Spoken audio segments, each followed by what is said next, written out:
વિદ્યાર્થી મિત્રો 11th સાયન્સમાં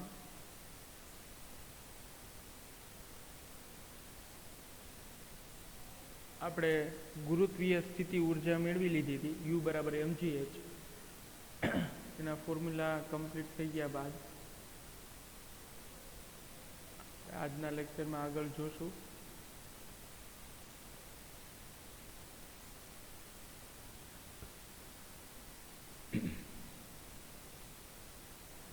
ચાલો આજનો ક્વેશ્ચન જોઈએ.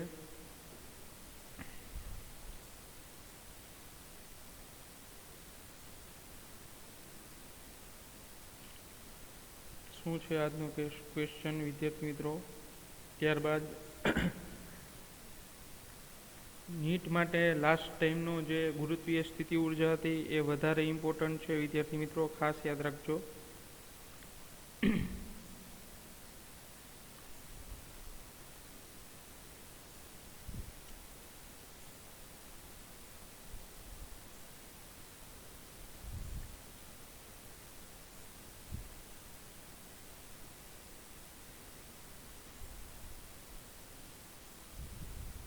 પદાર્થની ગુરુત્વીય સ્થિતિ ઉર્જા જે છે એ કમ્પ્લીટ કર્યા બાદ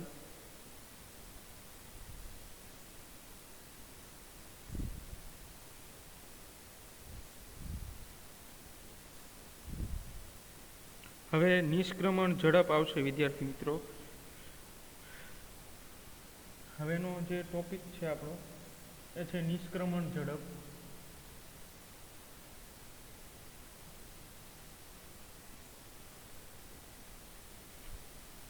ચાલો એને ઇંગ્લિશમાં આપણે એસ્કેપ વેલોસિટી કહેવામાં આવે છે. Escape velocity. એસ્કેપ વેલોસિટી કહેવામાં આવે છે નિષ્ક્રમણ ઝડપને.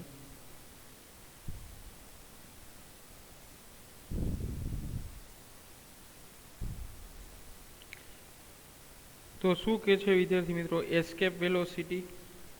તો કે જ્યારે કોઈ પદાર્થને પૃથ્વીના ગુરુત્વાકર્ષી ક્ષેત્રમાંથી દૂર ધકેલવામાં આવે અથવા તો દૂર કરવામાં આવે તો એ દરમિયાન એને દૂર કરવા માટે એનો વેગ કેટલો હોવો જોઈએ એને આપણે નિષ્ક્રમણ ઝડપ કહેશું સાદી ભાષામાં.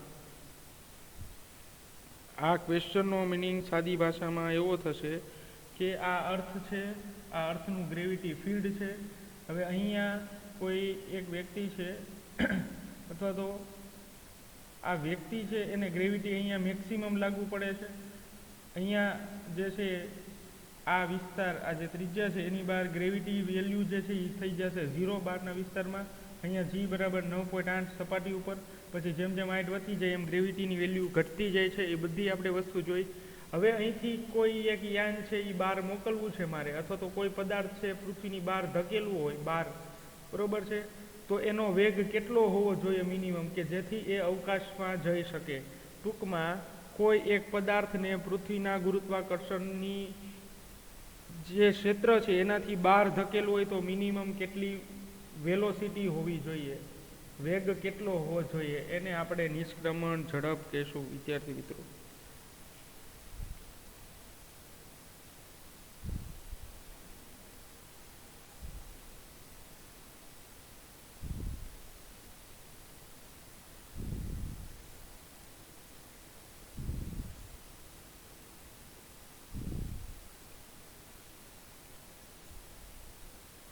ચાલો સમજાય વિદ્યાર્થી મિત્રો?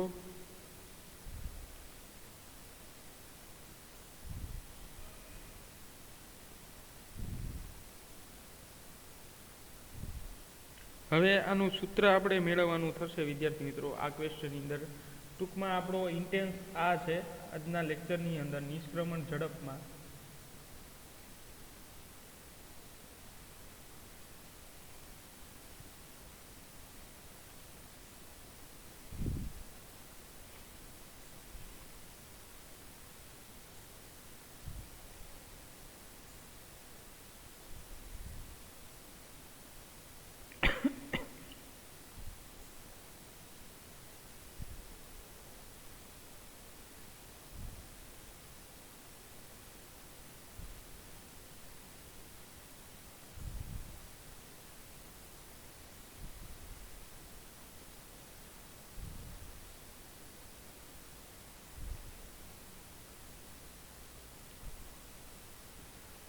ચલો નિષ્ક્રમણ ઝડપમાં આપણે કોઈ પદાર્થને ઉધ્વ દિશામાં આપણે કોઈ પદાર્થને ઉધ્વ દિશામાં આપણે કોઈ પદાર્થને ઉધ્વ દિશામાં ફેંકીએ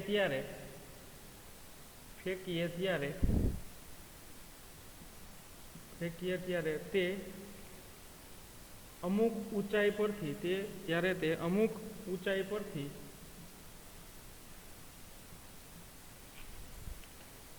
પૃથ્વી પર પૃથ્વી પર પાછો ફરે છે હવે સિમ્પલ વસ્તુ છે કે કોઈ પણ પદાર્થ હોય એને આપણે ઉપર ફેંકીએ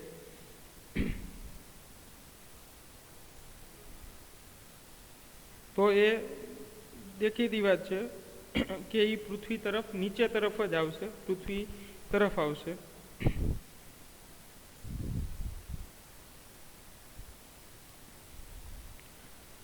તો આપણે એવું કરવું પડે કે જો એને પૃથ્વી તરફ પાછો ન આવવો દેવો હોય તો આપણે વધારે કાર્ય કરવું પડે અને એનો વેગ જે છે એટલો વધારે રાખવો પડે કે જેથી એ પૃથ્વીના ગુરુત્વાકર્ષણનો જે ક્ષેત્ર છે, ગુરુત્વાકર્ષી ક્ષેત્ર છે, એટલે લગભગ પૃથ્વીથી આશરે 700 કિલોમીટર સુધી ગ્રેવિટીની વેલ્યુ છે, તો ત્યાં સુધી પદાર્થને ફેંકવો પડે આપણે. તો એટલા માટે આપણે વેલોસિટી પણ વધારે રાખવી જોઈએ. સમજાય છે વિદ્યાર્થી મિત્રો? તો એ જે વેલોસિટી છે એને આપણે શું કહેશું? નિષ્ક્રમણ ઝડપ.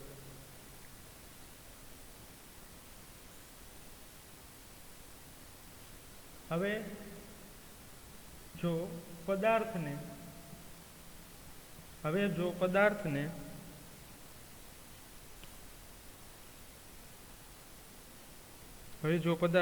એવી પ્રારંભિક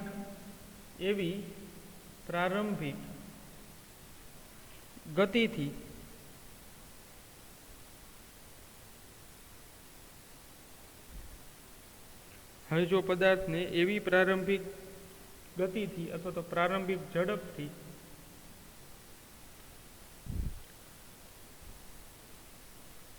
ફેંકવામાં આવે હવે જો પદાર્થને એવી પ્રારંભિક ઝડપથી ફેંકવામાં આવે કે તે કાયમ માટે પૃથ્વીના ગુરુત્વ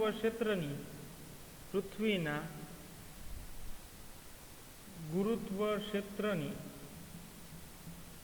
હવે જો પદાર્થને એવી પ્રારંભિક ઝડપથી ફેંકવામાં આવે કે તે કાયમ માટે પૃથ્વીના ગુરુત્વ ક્ષેત્રની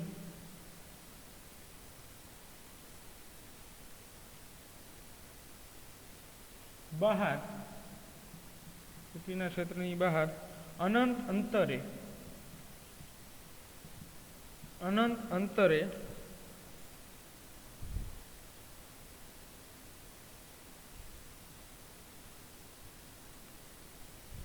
જતો રહે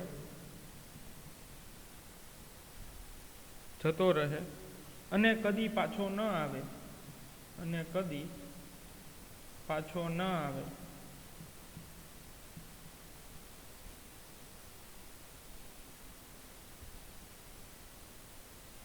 તો આ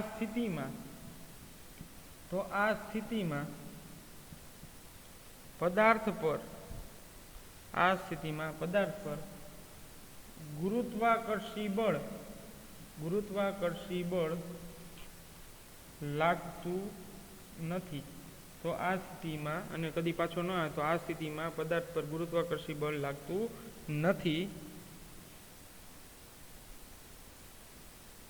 પદાર્થની આવી પ્રારંભિક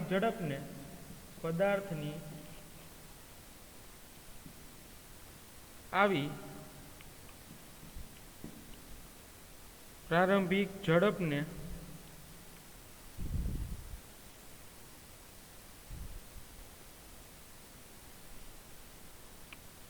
નિષ્ક્રમણ ઝડપ કહે છે. ચલો આ નિષ્ક્રમણ ઝડપની ડેફિનેશન છે, ખાસ લખી લેજો. નિષ્ક્રમણ ઝડપની ડેફિનેશન.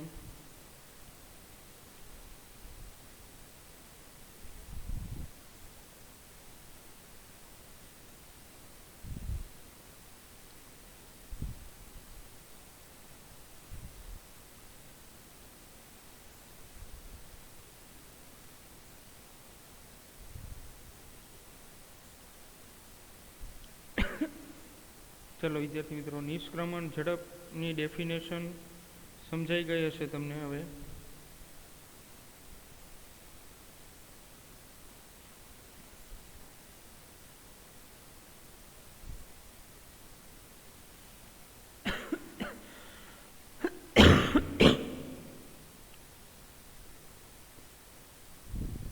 ચલો શું કે છે નિષ્ક્રમણ ઝડપ?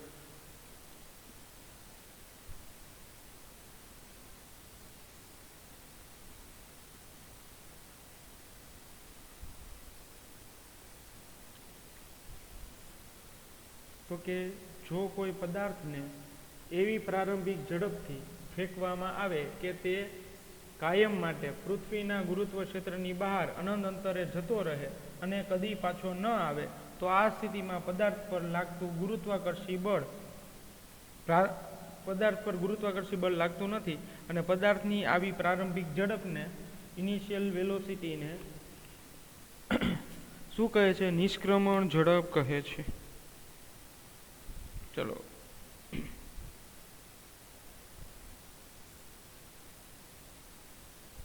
વિદ્યાર્થી મિત્રો,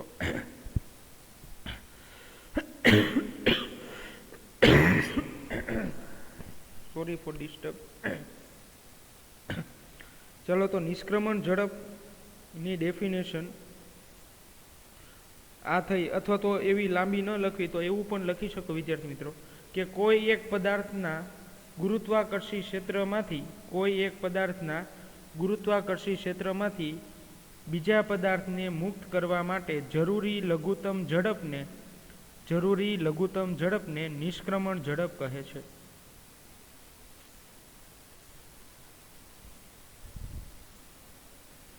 ચલો તો આ ઉર્જા સંરક્ષણના નિયમ પરથી પણ મેળવી શકાય છે.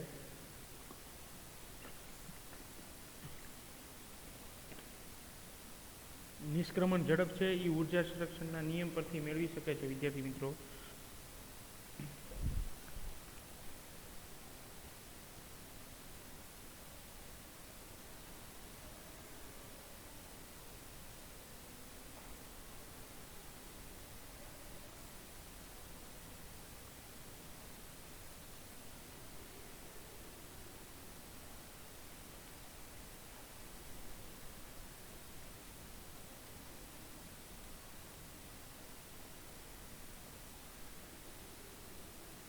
ચલો નિષ્ક્રમણ ઝડપ એ ઉર્જા સંરક્ષણના નિયમ પરથી મેળવી શકાય.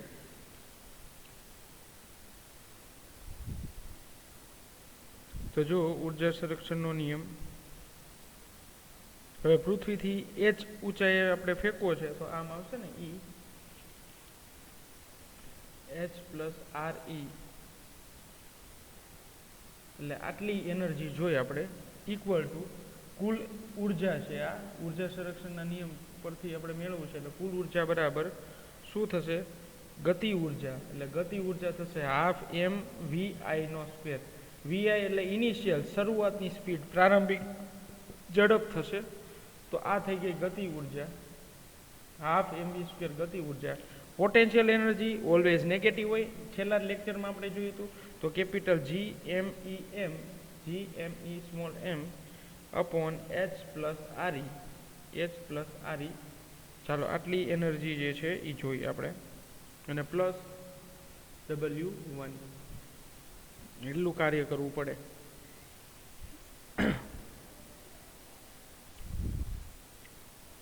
હવે જો અનંત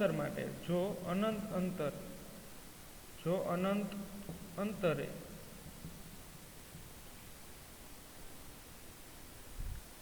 તેની ઝડપ તેની ઝડપ એટલે એ પદાર્થની ઝડપ વીએફ ફાઇનલ ઝડપ અંતિમ ઝડપ વીએફ હોય તો તેની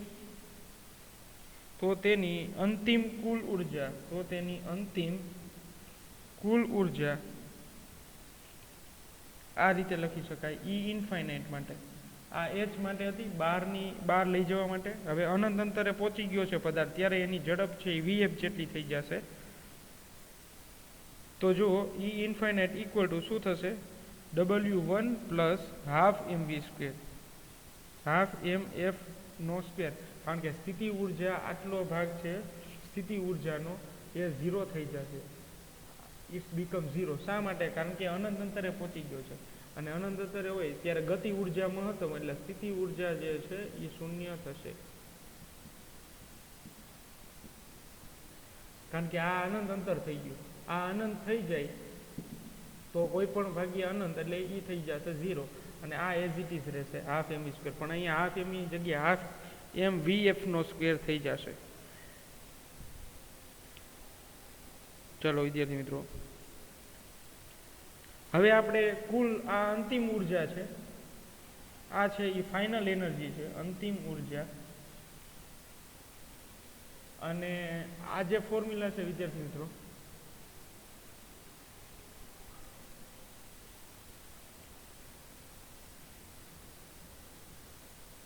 આ ટુ ઇરેઝ કરી નાખીએ ચલો આ બીજા કેસમાં છે ઇન્ફાઇનાઇટ થઈએ તો તમને ખબર પડે કે શું ચેન્જ કર્યા છે આપણે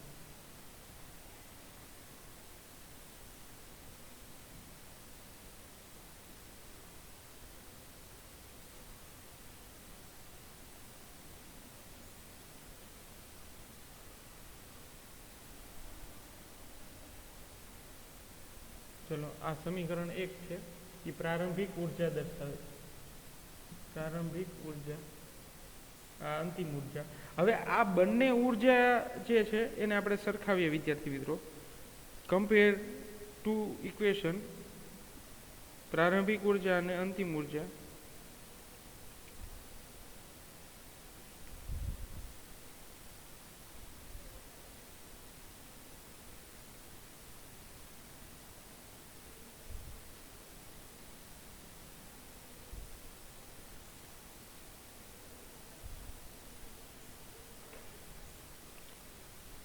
પ્રારંભિક ઉર્જા બરાબર અંતિમ ઉર્જા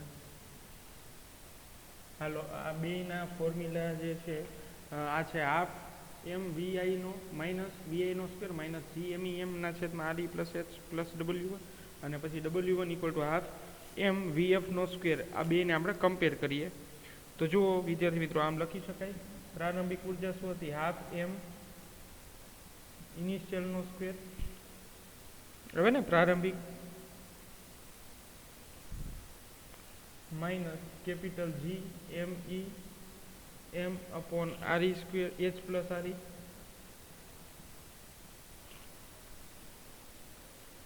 પ્લસ W1 આ રીતે થશે ઇક્વલ ટુ આ પ્રારંભિક ઉર્જા થઈ ઇક્વલ ટુ હવે આ અંતિમ ઉર્જા જે છે આપણે લખેલું હતું equation half M VF final velocity plus W1 ચલો તો W1 શુડ બી કેન્સલ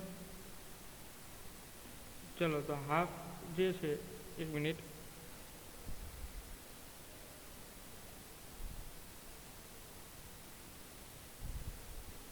હવે આ સમીકરણની અંદર જે છે જમણું પદ છે જમણી બાજુ હાફ એમ સ્ક્વેર એ હંમેશા ધન જ હશે કારણ કે આ પદ છે એક જ મિનિટ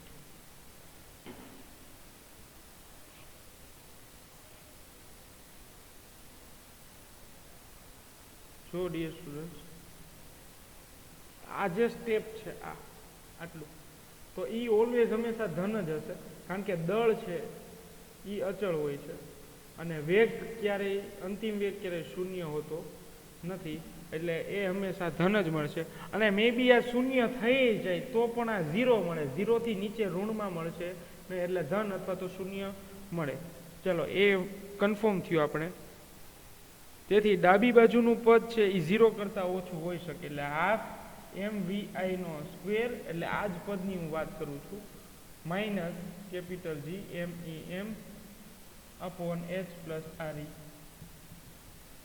ચલો તો આ છે એ 0 હોઈ શકે. તો vi ના લઘુત્તમ મૂલ્ય માટે ડાબી બાજુનું મૂલ્ય જે છે એ શૂન્ય કહી શકાય આપણે.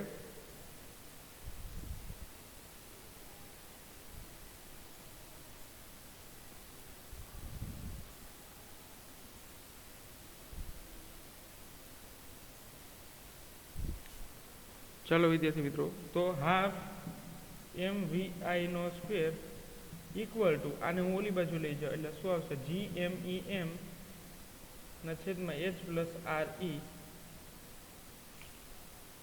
એટલે એ થઈ ગયું પ્લસ, અને 2 ને હું સામેની બાજુ લઈ જાઉં તો આ સમીકરણને થોડું આગળ વધારીએ. mvi નો સ્ક્વેર ઇક્વલ ટુ 2 GME અને m ના છેદમાં h પ્લસ RE. ચાલો આ mm કેન્સલ થઈ જશે, તો બચ્યું શું ખાલી vi નો સ્ક્વેર ઇક્વલ ટુ 2GME ના છેદમાં h પ્લસ RE. ચલો આ આપણને ફોર્મ્યુલા મળે.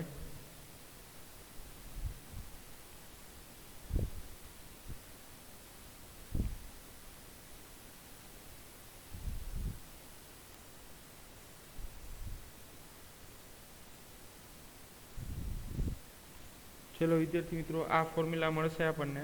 હવે જો હું આ સ્ક્વેર અહીંથી દૂર કરો, મારે ખાલી ઝડપ જ જોઈએ છે, તો સ્ક્વેર અહીંથી દૂર કરું તો અહીંયા આવી જશે રૂટ, આ દૂર કરવી તો અહીંયા આવી જશે રૂટ, અંડર રૂટમાં આવશે, તો અહીંયા આપણે રિમૂવ કરી લઈએ.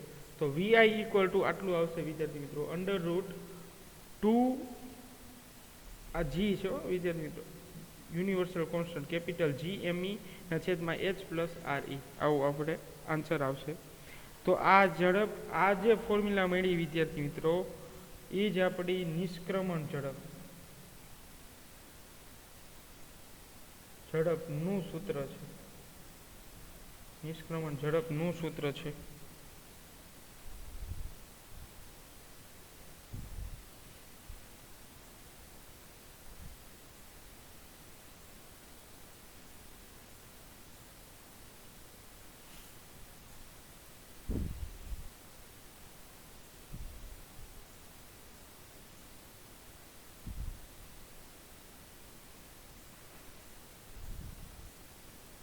હવે આ સૂત્ર આરામથી જુઓ વિદ્યાર્થી મિત્રો, તો આ સૂત્ર એવું દર્શાવે છે કે દળ પર આધારિત નથી. જો નિષ્ક્રમણ ઝડપ છે એ દળ પર આધારિત નથી,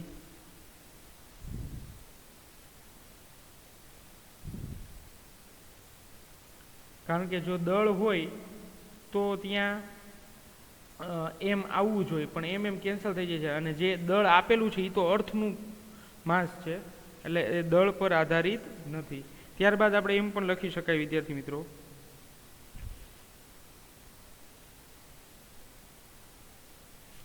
vi equal to under route 2GRE, આવું પણ સૂત્ર જે છે એ આપણે લખી શકાય 2GRE.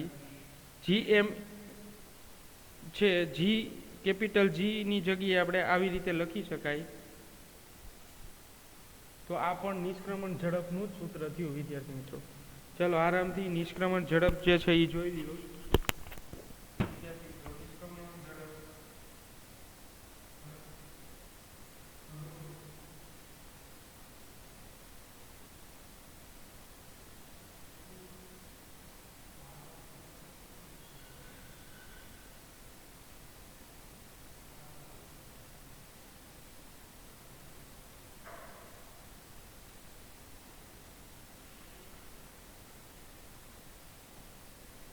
ચાલો વિદ્યાર્થી મિત્રો, તો નેક્સ્ટ લેક્ચરથી આપણે હવે સેટેલાઇટ તરફ આગળ વધશું. પૃથ્વીની સેટેલાઇટ, પૃથ્વીના ઉપગ્રહો વિશે.